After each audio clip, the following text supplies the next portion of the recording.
Bem-vindo ao podcast Papo de Médico, o canal de discussões clínicas, mesa redonda com especialistas do Brasil e do mundo para estudantes de medicina, residentes e médicos atuantes no dia a dia.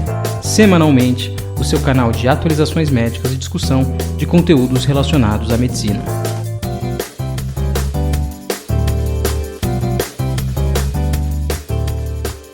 Boa tarde, pessoal. Bem-vindo a mais um Papo de Médico. Hoje a gente está com uma convidada muito especial aqui, que é a doutora Cristina Rô, que vai conversar um pouquinho para a gente sobre Covid. Meu nome é Augusto, eu sou R4 da Urologia do HC.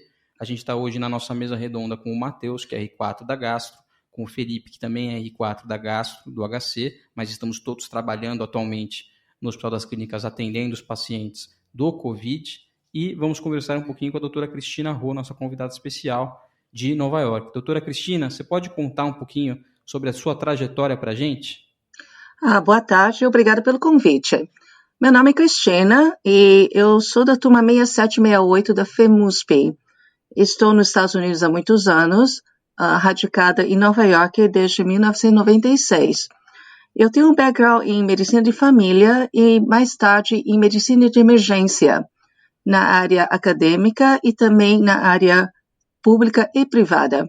Atualmente eu trabalho como médica de emergência no setor público do Sistema Público de Nova York.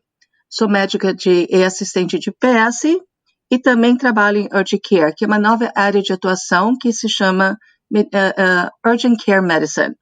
Acho que é algo que não existe no Brasil, mas que vai também estar aí muito em breve. Então a relevância aqui é que tem um contato direto no frontline nessa epidemia do Covid, né?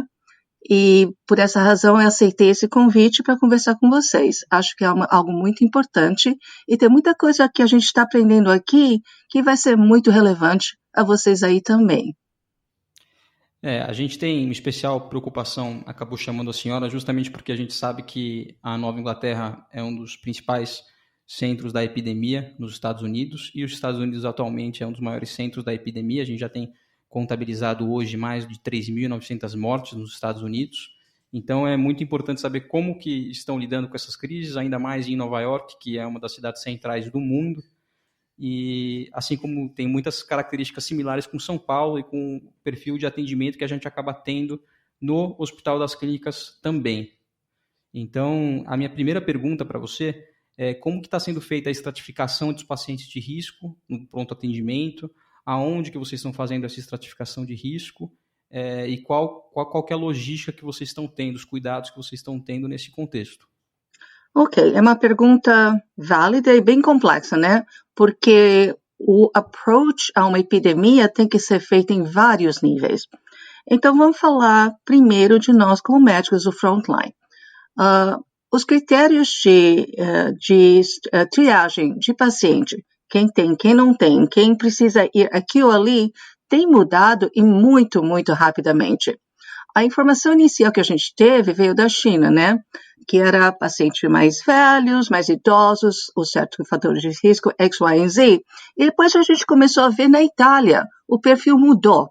Da Itália foi para a França, mudou mais um pouco. Começou a falar que tem muita gente jovem. E aí, quando chegou nos Estados Unidos, foi primeiro para Washington State, proximidade com a Ásia, né?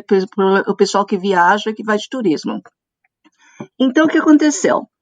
A informação que a gente inicialmente, 2, 3 meses atrás, não era tão definida como que devemos agora.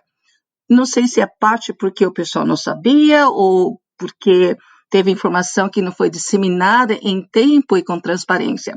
Anyway, então, o que aconteceu no estado de Washington é que afetou primeiro um nursing home. Então, são pacientes de alto risco, vários motivos para começar, né? São idosos, têm doenças crônicas. Então, quando chegou lá, a gente começou a notar outras coisas importantes. Não é só gente idosa. O perfil dos fatores de risco mudou. Para a gente em Nova York, olhando tudo isso, então começamos a pensar o que a gente vai fazer, né? Primeiro, vamos usar máscara, não vamos usar máscara, vamos usar que tipo de máscara. E o preparo inicial de todas as instituições, para mim, não foi suficiente. E ficou muito evidente no momento do show em Nova York. Não, porque Nova York é um pouco diferente, né? porque é uma megalópolis. A densidade demográfica é fenomenal, é algo que não existe em boa parte do mundo.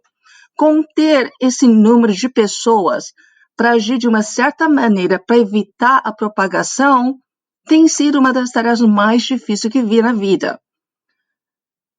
Parte disso não é só porque tem muita gente junta, né?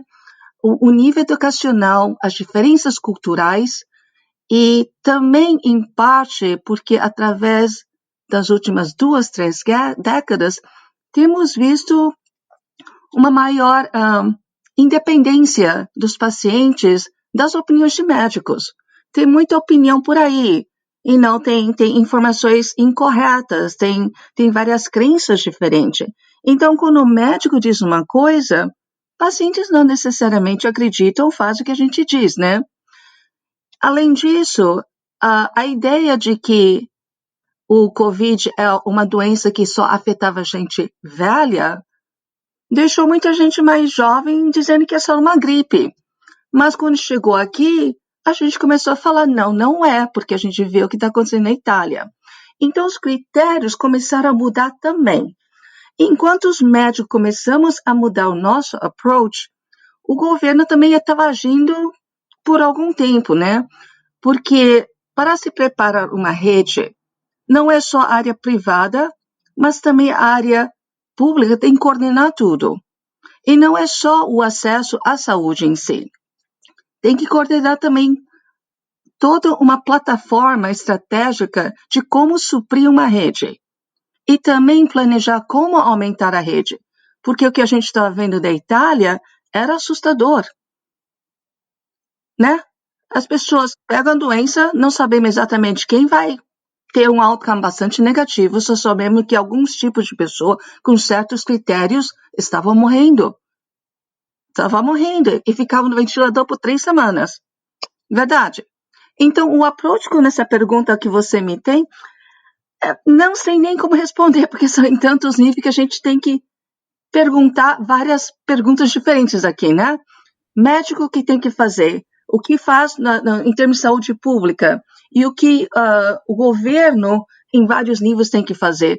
Tudo tem que ser coordenado. E sem a colaboração da população, não tem como controlar isso. Não tem. E você acha que no estado de Nova York, você acha que as políticas públicas estão sendo efetivas? Você acha que está diminuindo a circulação de pessoas? O controle populacional está melhorando? Ou você acha que na sua percepção, isso não está acontecendo? Eu acho que temos tido resultados. Para nós que estamos lidando com isso há um pouco mais de um mês, o primeiro caso se registrou no dia 1º de março. Hoje é 1º de abril, 31 dias. Em 31 dias, a coisa mudou tão rapidamente que é como se tivéssemos vivido um ano. Então, no começo, nós médicos, desesperados, sabemos o que está vindo. População totalmente não preparada, não tinha ideia, ninguém acreditava, a gente brincando. Na segunda semana, começamos a testar também na rede particular, porque no começo os kits daqui eram muito restritos. Não sei porquê, não sei se algum dia a gente vai saber, mas os kits daqui americanos não são os mesmos usados no resto do mundo. Por alguma razão, o CDC decidiu criar os próprios kits aqui no país. Por quê? Não sei. Mas teve problema no início. Então, a distribuição de kit inicialmente no país como um todo foi bem problemático. Não tinha suficiente e tinha que testar tudo diretamente pelo CDC em Atlanta. Então, estrategicamente, não dava para fazer um screening para todo mundo. A gente fica ouvindo a WHO, você tem que testar, mas a gente não estava à disposição. E como é que está sendo os pacientes atualmente para fazer o teste? Atualmente, para fazer o teste. Então, na segunda semana de março, foi liberado um kit também comercial. Laboratórios comerciais entraram e começaram a participar nos testes. Mas é problemático também. Só podem fazer um certo número e Inicialmente, a gente podia colher resultado em 3, 5 dias, depois com o volume passou a 5, 7 dias, pode ser até 10 dias agora. Então para testar não dá, não tem suficiente, o volume necessário não tinha como a gente poder testar e ter resultado para fazer algo imediato. Testar não funciona nessa situação. Se você não tem o resultado point of care, você não pode falar para o paciente, olha, é positivo, você tem que ir para casa e fazer X, Y e Z. Sabe? A pessoa não entende. Não é como a influenza que a gente fala, olha, o teste é positivo, a gente tem resultado em 10 minutos, né? Colhe uma secreção, coloca lá, mistura lá no sorinho, e depois de 10 minutos tem resultado na tira de papel. Não é assim. Então, como a gente não pode afirmar qualquer coisa com uma certa segurança o paciente, eles não entendem. Não entendem e não fazem o que você quer. Doutora Cristina, e Sim. Vocês aí nos Estados Unidos estão fazendo PCR do swab nasal Exatamente. também? Nasofaríngeo. Nasofaringe, isso. E tem teste sorológico já disponível ou vocês não estão utilizando? Não. Em termos de uso clínico, não. O que a gente está fazendo, o teste atual é PCR, né? E o swab é o nasofaríngeo. Como tem um número limitado de acesso a esses kits, e como o resultado leva muito tempo, a política mudou. Porque não faz sentido colher um resultado, esperar 7 dias, e sabe que nesses 7 dias a pessoa melhorou, está quase assintomática, ou possivelmente piorou e está internado. Não faz diferença em termos de manejo. E como não temos número suficiente para fazer decisão clínica, então o que a estratégia mudou, né? Virou assim, vamos começar a testar só casos com esse tipo de critério, os sintomas mais graves e os critérios de risco. Mas aí também não funcionou, porque leva tanto tempo para ter resultado, não ajuda o nosso manejo clínico, não ajuda a isolar ninguém. Então, novamente, em 3 semanas tudo isso mudou. Desde o momento que a gente fala, vamos testar, até o momento que fala, olha, vamos testar só quem está grave o suficiente para internar. A decisão de Nova York, do estado, foi no dia 20 de março, 20 dias depois de tudo que começou, só testar quem está grave o suficiente para internar. O que isso quer dizer? A grande maioria não vai ser testada. Então, em termos de dados, isso também reflete, né? Mas mesmo fazendo isso, veja o número que nós temos. Veja a gravidade da situação. Verdade? Eu vi uma reportagem outro dia que os Estados Unidos é um dos países que mais tem leitos de UTI a cada 100 mil habitantes. Acho Correto. que eu vi 13 leitos, enquanto o Brasil tinha 0,9. Uma coisa bem discrepante. E eu também vi uma outra reportagem que estavam acabando os leitos de UTI em Nova York. A senhora pode contar como que está aí, como que é a experiência da senhora em relação a isso? Ok, então, em termos de leitos de UTI, nós começamos com um certo número. Tá, não é o maior em termos de concentração de leitos do país por habitante, mas Nova York é uma cidade, e não é só a cidade, mas toda a área do que a gente chama de Greater New York, que é o subúrbio de Nova York, parte de New Jersey e parte de Connecticut. A concentração de leito hospitalar é super alto. São leitos super especializados, porque a gente tem todos esses centros acadêmicos, centros de pesquisa, e não presidentes, gente do exterior vem aqui para tratar. Então, os números de leito existem, mas o que aconteceu e que eu achei incrível, uma coisa que assim, o resto do mundo tem que aprender a fazer também, é que nós pudemos converter o que a gente tinha em leitos de UTI. Então, uma enfermaria pode ser convertida em leito de UTI com uma certa facilidade. Já tem o layout, tem um tipo de personnel, distribui e redistribui tudo. Então, no setor público, eu trabalho em 2 hospitais públicos, né? Um deles é numa das áreas mais carentes do país, no South Bronx. Fatores de risco são altíssimos lá. Tem muito asmático, obesidade, hipertensão, falência renal, etc, etc, etc. Então, o que aconteceu nesse hospital? Começamos com 71 leitos de UTI possíveis.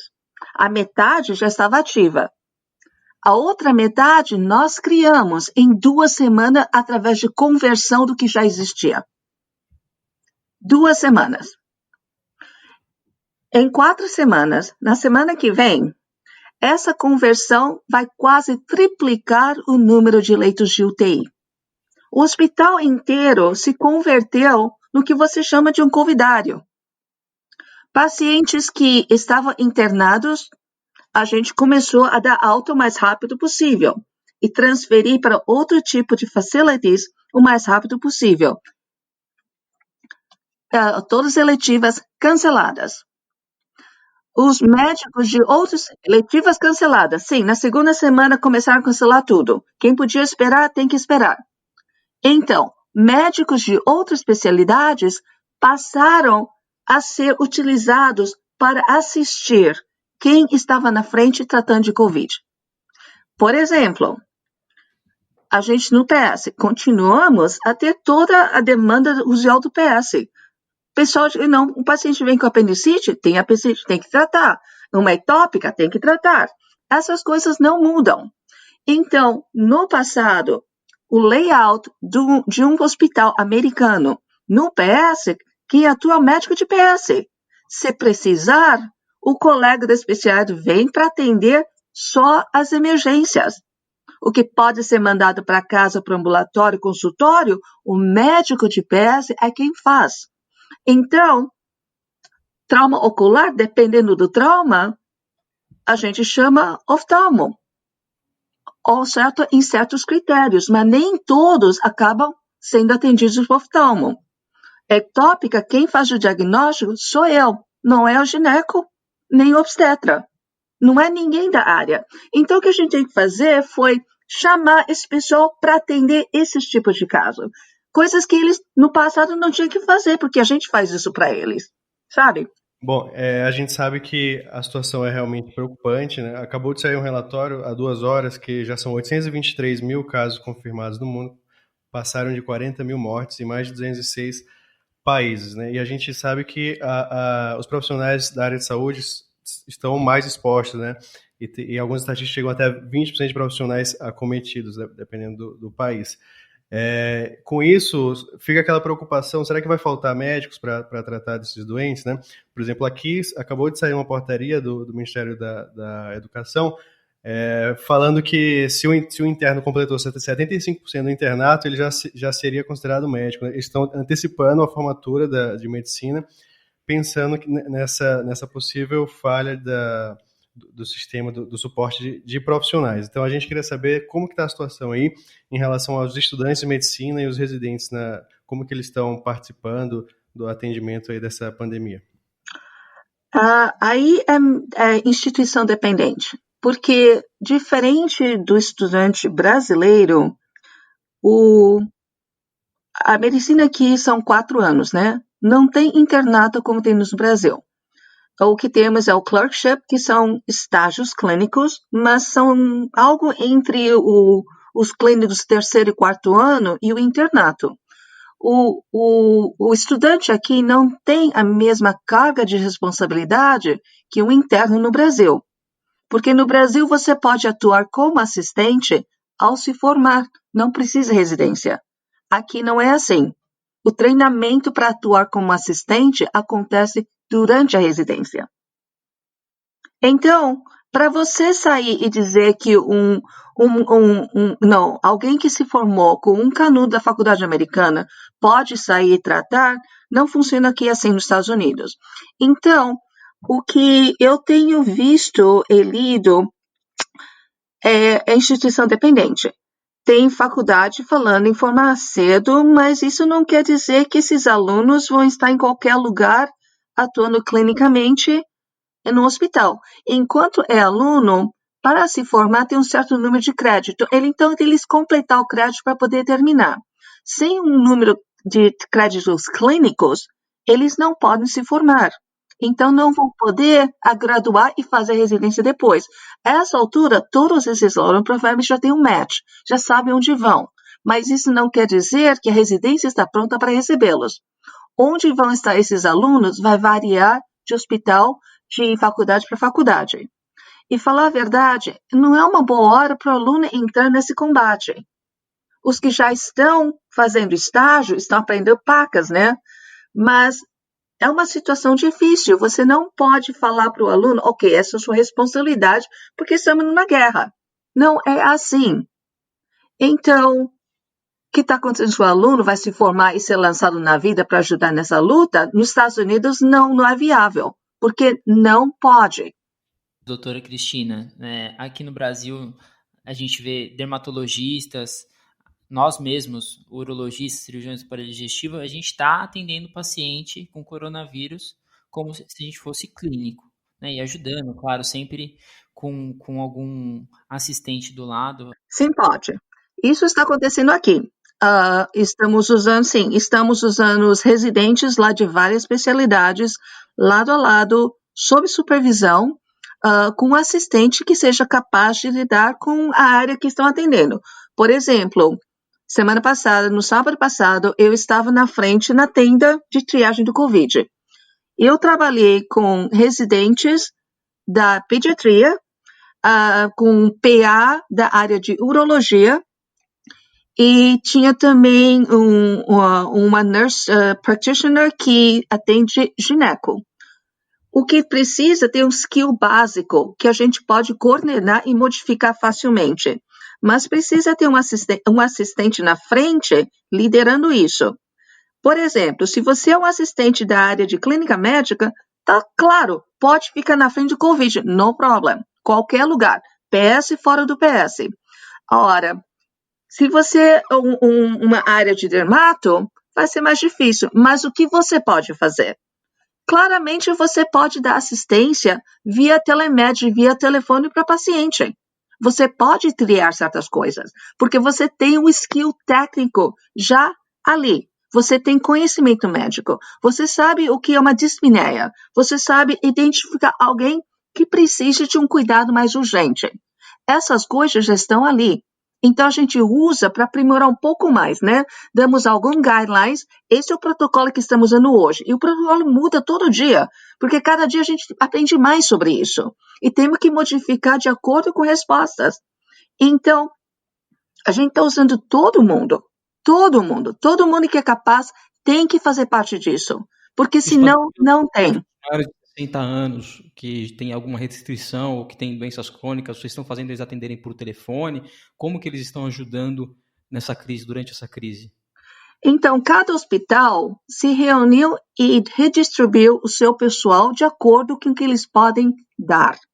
Porque cada hospital tem que usar o que tem. Isso não quer dizer que todos somos obrigados a fazer o que não queremos, tá? Mesmo médico de IPS, tem gente que falou assim, olha, tenho câncer, blá, blá, blá, eu estou em quimo, porque temos médicos que são doentes, têm doença crônica. Então, temos a liberdade de dizer, olha, isso eu não posso fazer outra coisa? Sim, claro. Todo mundo tem algum skill que pode ser utilizado. É questão de distribuir isso.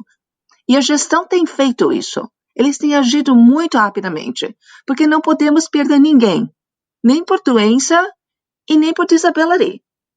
Todo mundo pode fazer algo. Essa mensagem que eu penso que muita gente não entende aí no Brasil. Eu falo muito disso, né, através do nosso grupo no Pinheiros. Às vezes a resposta que eu vejo é que a pessoa ainda não entendeu a gravidade. Esse vírus espalha rápido. Não sabemos exatamente quem vai ter um outcome negativo. Só sabemos de certos riscos. Temos que conter o máximo possível, porque não sabemos o que mais pode acontecer. Verdade? Doutor, com certeza. Com certeza, né? Sim, sim. E em relação aos equipamentos de proteção individual dos médicos, o que vocês estão utilizando? Vocês estão utilizando aqueles macacões de corpo inteiro ou só utilizando a N95? A senhora pode contar um pouquinho? Então, as recomendações para essas coisas também têm mudado, porque a gente está aprendendo.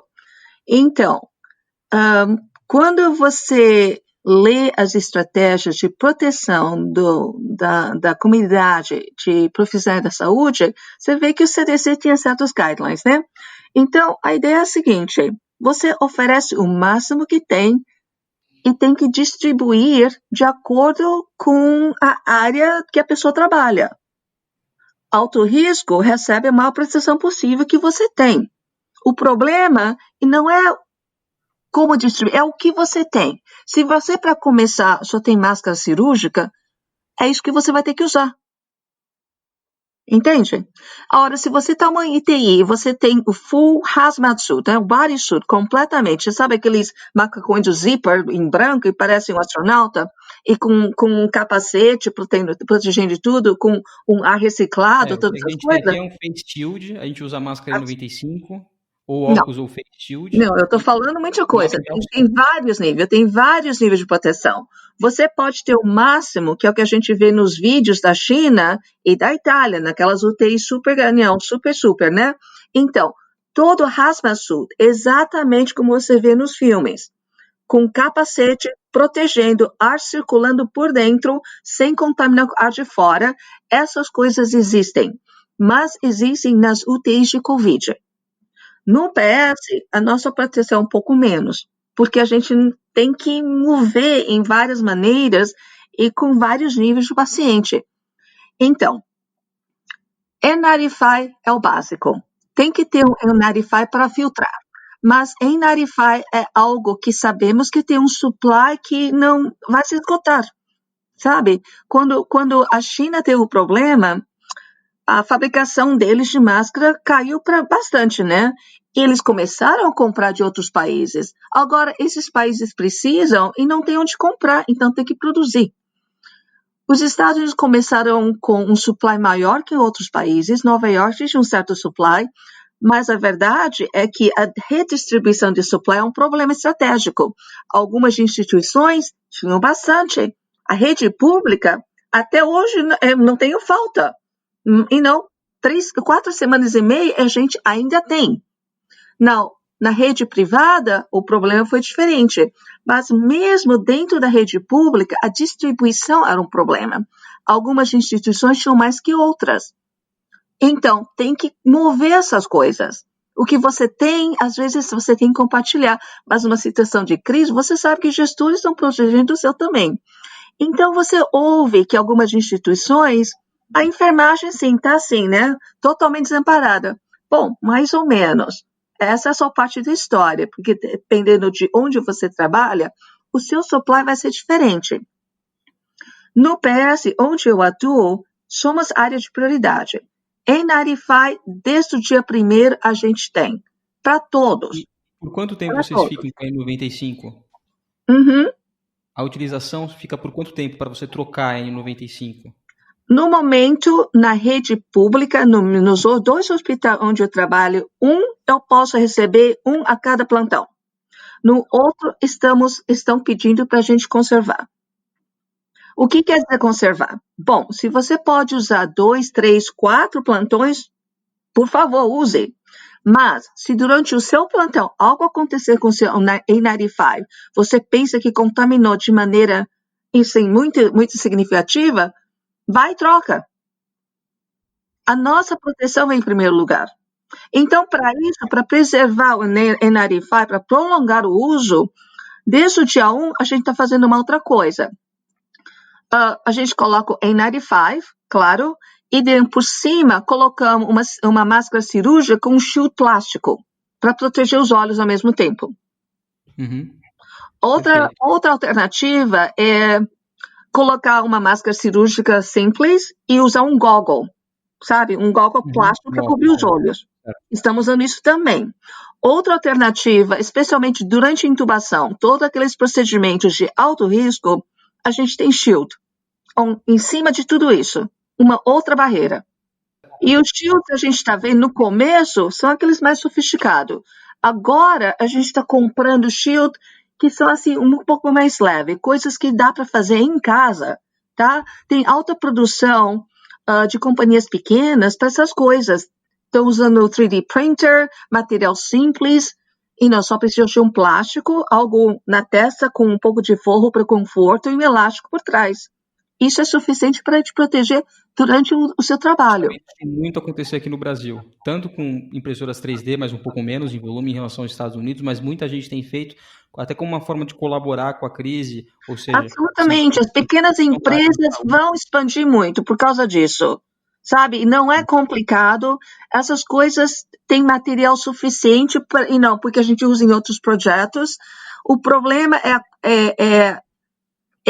o material para N95 é muito especial. Se você tem o material, você pode fazer a máscara. Sim. E uma preocupação também que todo mundo tem, né, em relação ao afastamento dos profissionais de saúde. Já no Sírio-Libanês e no Hospital das Clínicas também já tem pelo menos 100 profissionais de saúde afastados. Esse número tem aumentado dia após dia. Como que vocês pretendem lidar com o afastamento e quais são os critérios que vocês têm feito? O paciente que está com febre, o profissional que está com febre, que está com sintomas leves, ele é automaticamente afastado, ele volta depois de quantos dias? Qual que é o tempo que vocês estão estimando e como que vocês estão fazendo isso? Ok, então o guideline também tem mudado. Tudo muda muito rapidamente. O que temos atualmente, e por causa da crise e falta de mão de obra agora, né, porque não é suficiente, claramente não é. Então, uma parte da estratégia global do Estado é o tempo de afastamento, 7 dias desde o início dos sintomas. Sintoma pode ser só uma tosse, não precisa ter febre. 7 dias. Nesses 7 dias você é monitorado. Se você está afebril por pelo menos 72 horas, sem tomar antipirético, tá?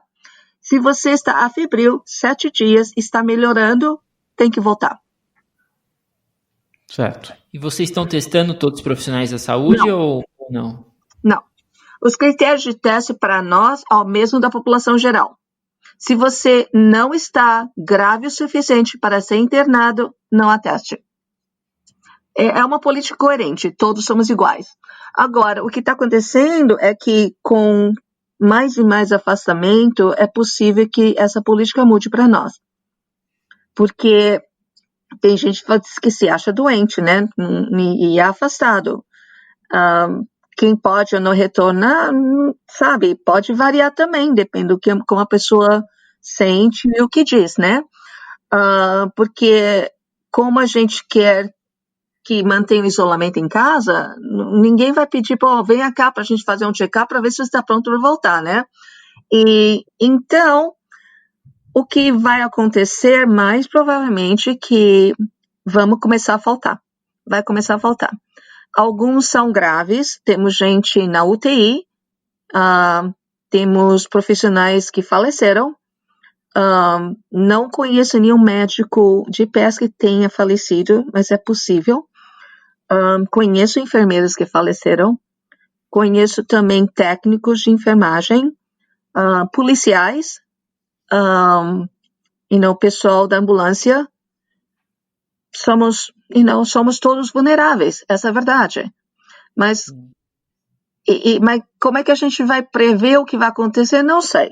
O que sei é que, no momento, o governo se preparou para isso também.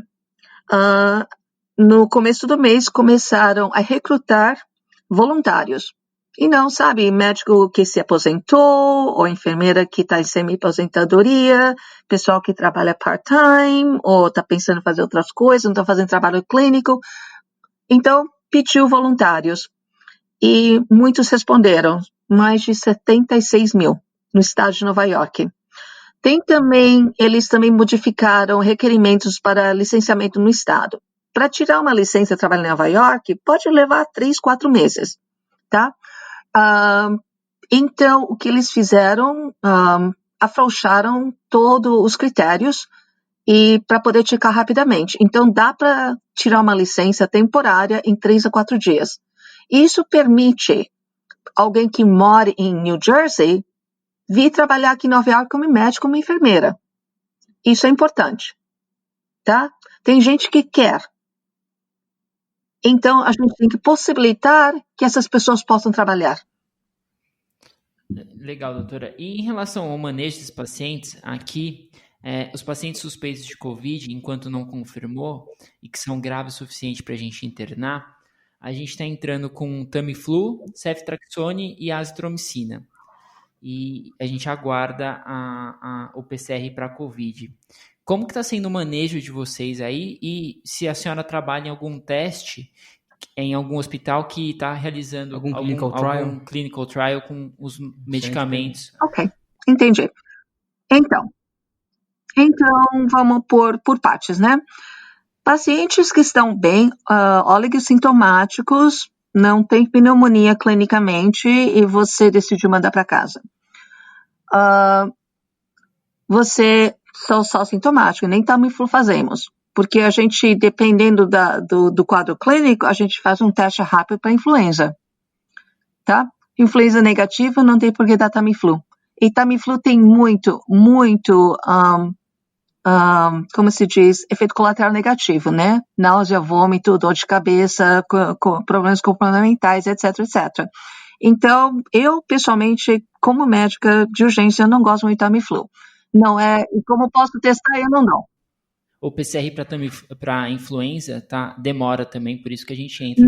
Não usamos PCR, não usamos isso. Não, na prática clínica, no ambulatório, ninguém usa PCR para isso. Para influenza, usamos o Rapid Flu. É que nem, um teste leva 10 minutos. Coleta a secreção, mistura com reagente, espera 10 minutos e lê na fitinha de papel. Positivo, negativo, A ou B. Pronto. Fim da história. Por cima disso, o Tamiflu é recomendado só nos primeiros 48 horas. Se passou disso, não faz nada. Então, não faz sentido.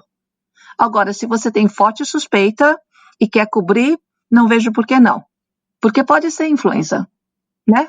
Essa é a verdade. Agora, então, esses pacientes a gente manda para casa. Toma, o seu acetaminofém. A gente não tem paracetamol aqui, então é acetaminofém, né? E manda para casa com os cuidados de sempre, não para tosse, para febre, hidratação, blá, blá, blá. Vai para casa, isola e tenta não passar para a família, especialmente para a vozinha que mora em casa, né? Agora, se você está um pouco mais grave, decidiu ter uma raio-x. Ok, parece pneumonia, provavelmente viral. Mas então, como não tem como distinguir clinicamente, claro, dá, 2 prescrições para cobrir a pneumonia com a pneumonia, né? As coisas mais comuns. Algo baseado em penicilina e o outro um macrolide. Por exemplo, pode dar doxiciclina, pode misturar ceftinir com, como se diz, azitromycin e tudo bem. E no acompanhamento, monitoramento, telefone, telemédico, que seja o que for. E, claro, a mais importante parte, né? Além da prevenção para não contaminar nada em casa e não passar. E também, quando tem que procurar o médico, essa é a informação mais difícil do paciente entender. Quando você tem que correr e quando você tem que ficar em casa. Não saia de casa, não volte porque você ainda está com febre por 2 dias. É comum, eles acham que se toma uma dose, pronto, a febre vai embora, está bem. Não é assim.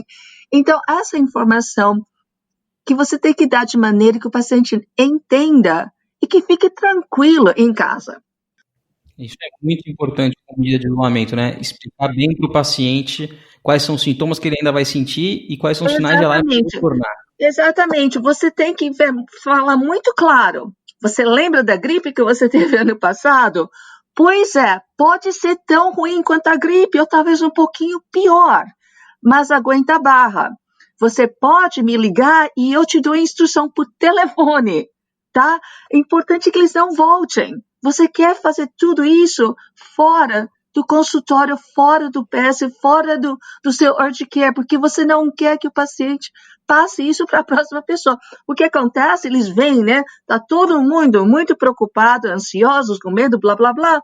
E tem um pessoal que, sem noção, vem porque tem uma dor de garganta por 2 dias, nem sabe que tem Covid por aí. E o que eles fazem? Eles sentam lado a lado na sala de espera. Você fala, não, tem que manter distância, mas não, o pessoal é social, quer se juntar tudo ali. Alguns não colocam a máscara, então você não quer que eles voltem. Então, muito importante é que dá o recurso. Se você tem esse sintoma, por favor, ligue para esse número, alguém vai conversar com você e dar recomendação, e dependendo X, Y, Z, deixa isso claro, muito claro. Esse recurso tem que existir. O Ministério da Saúde está fazendo agora ligações para todo o Brasil. O Mandetta fez essa recomendação e está começando. Eu particularmente não cheguei a receber nenhum tipo de ligação, mas está havendo essa ligação para fazer um screening e orientações também para a população.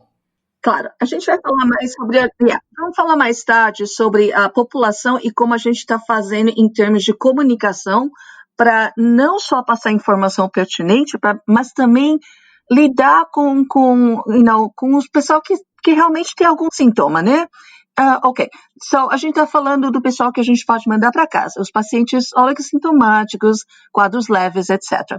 Agora, tem aqueles pacientes in between, que você pensa, ok, sabe, a saturação de oxigênio está por volta de 95, mas aqui descansando, a idade é 50 anos, você tem aquela dúvida, você tem algumas coisas que pode fazer no seu ambulatório, no seu consultório, se você está atendendo ali.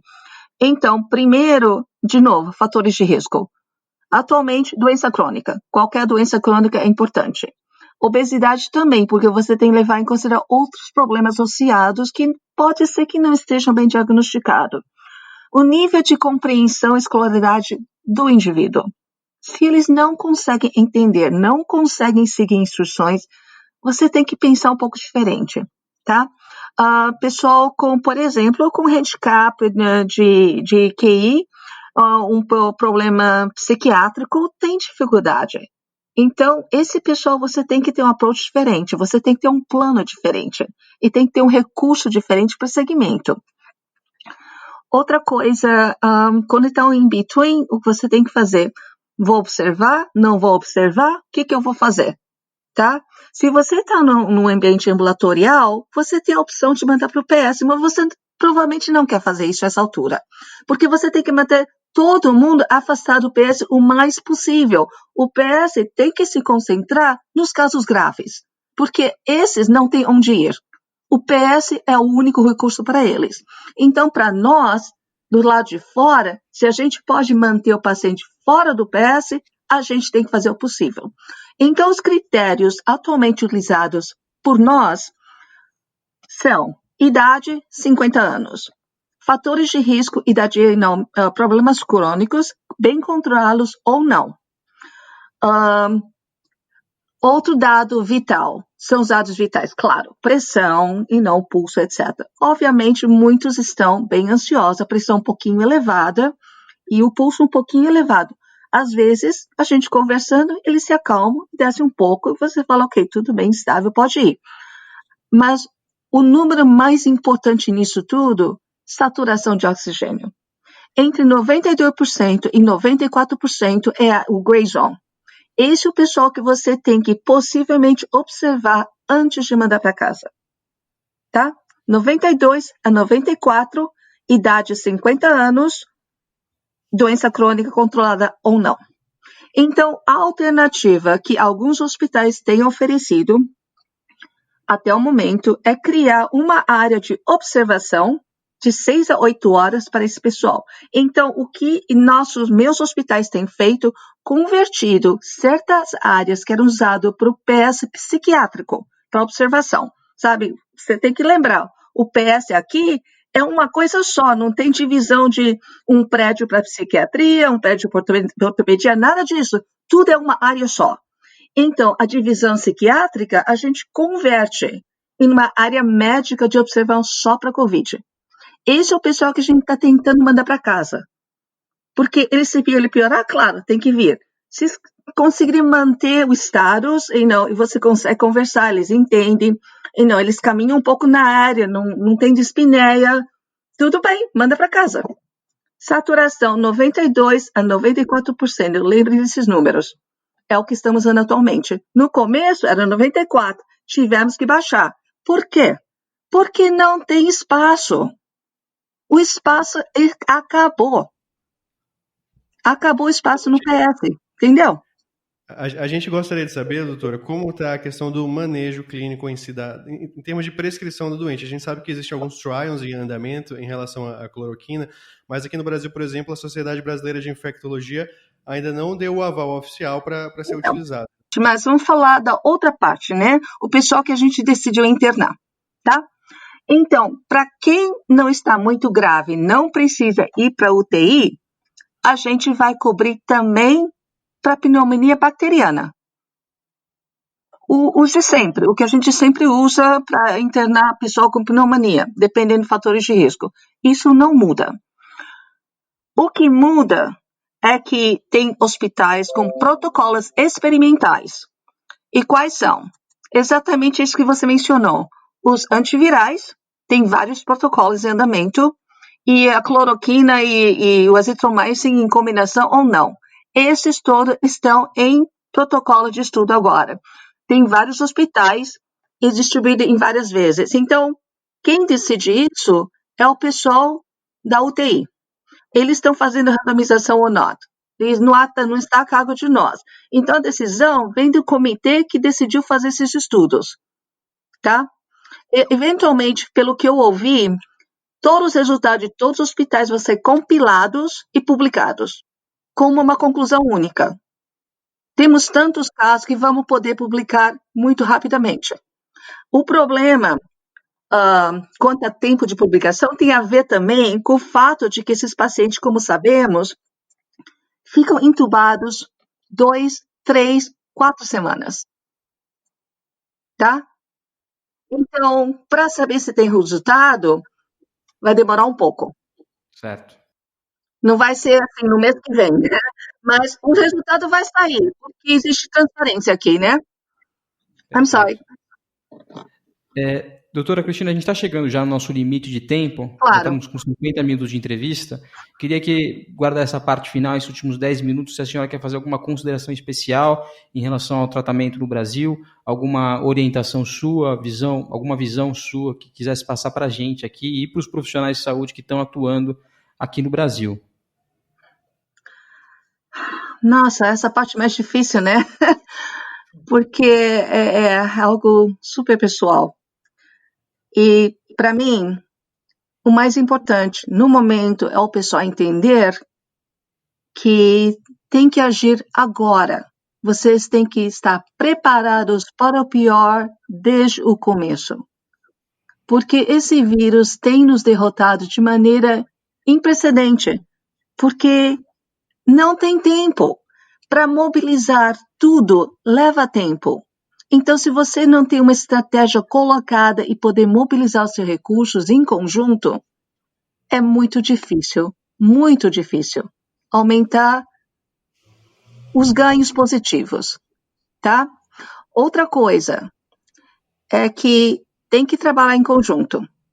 Tem que trabalhar em conjunto porque se você está sozinho, batalhando, e você fazer tudo possível para não se contaminar, se o seu colega, por um descuido ou por despreparo, contamina sua área de trabalho, você tem grande chance de adoecer. Eu tenho visto isso acontecer, tá? E não podemos deixar, temos que minimizar a perda do recurso humano. Nós somos insubstituíveis. A gente pode criar novas máscaras. E não, alguém vai no quintal, usa seu 3D printer e começa a imprimir coisa, outro faz o shield para você. Tem muita coisa que outras pessoas podem fazer. Mas é para formar um médico. São anos, décadas de investimento. Somos insubstituíveis numa crise. Não tem de onde brotar médico. Então, preservar pessoas com skill técnico necessário para bater essa epidemia é fundamental. Então, não é só reivindicar o N95, a máscara, o shield. Não, é mais que isso. Todo mundo tem que estar preparado para não contaminar ninguém mais. Número 1. Número 2, tá? A gente tem medo. Estamos todos com medo. Mas a gente está preparado. Nós temos o conhecimento, sabemos como vamos enfrentar isso, sabemos o que temos que fazer. Trabalhe junto, não deixe o medo tomar conta da sua vida, porque quando isso acontece, você vai ser vítima desse vírus. Você vai adoecer de uma maneira ou de outra, porque você vai se descuidar. Não deixe isso acontecer, tá? As pessoas me perguntam por que eu, com 60 anos de idade, asmática, ainda estou ali todos os dias e na frente, na tenda de triagem, tá? Porque eu acho que é uma coisa que eu posso fazer e eu faço bem. E porque, como eu estou lá, gente atrás de mim, na minha retaguarda, a população que estou tentando atender, tudo que somos como sociedade, a minha cidade, o meu país, esse mundo que eu conheço, tem melhor chance. Então, fazer a parte sem esse terror, porque a gente pode fazer isso. Então, ouvi dizer que o pessoal em São Paulo falando sobre como Nova York teve as Forças Armadas que vieram para cá, os americanos contribuindo, blá, blá, blá, brasileiro não, blá, blá, blá. Eu acho que não é verdade. O Brasil tem recursos incríveis. Brasileiro não é pior que americano em nada, tá? Nem nada. É questão de como a gente encara isso e acreditar no que você pode fazer. Essa é uma coisa, sabe, o pessoal fala assim, poxa, o americano veio aqui, né, e construiu um hospital inteiro em dias através da Força Armada, eles têm engenheiro que planejam. Pelo amor de Deus, gente, a gente tem a Poli, tem a FAO, eles querem ajudar, usem os nossos engenheiros, tá? Temos gente que consegue fazer construção rápida, usem essas pessoas. É possível, todo mundo tem que fazer. De alguma forma, né? Claro, não é complicado. É questão das pessoas coordenarem e fazer o que podem juntos. A única coisa que eu acho que as pessoas têm que identificar que acho que estão errada é dizer que não tem um líder. Não, vocês têm um líder. Vocês têm líderes ótimos. Vocês têm. Não vamos citar nomes, mas eles existem e estão tomando controle da situação. Mas tem que apoiar um plano conjunto, ou não vai funcionar. Eu me orgulho muito de ser médica nesse momento. De fato, eu tenho. Eu tem dias que eu quero chorar, é verdade. É muita dor que a gente vê, tá? A separação, a solidão, a morte, coisas que parte de nós conhece, né? Porque para isso que a gente virou médico. É o que a gente viu quando a gente treinou para ser médico. E é o que a gente vê na carreira todos os dias. Mas, sabe,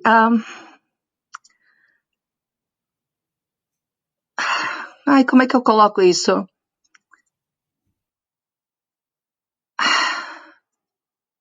I'm sorry, tá difícil. Tô com vontade de chorar aqui. Mas, sabe, eu acredito que a gente pode vencer isso. E vamos. Eu acredito também que nessa hora a nossa criatividade como seres humanos e a nossa capacidade de fazer o máximo quando a situação demanda isso da gente. Todos nós podemos. Todos nós. A gente escolheu ser médico, tá? Passamos anos para chegar a uma faculdade de medicina.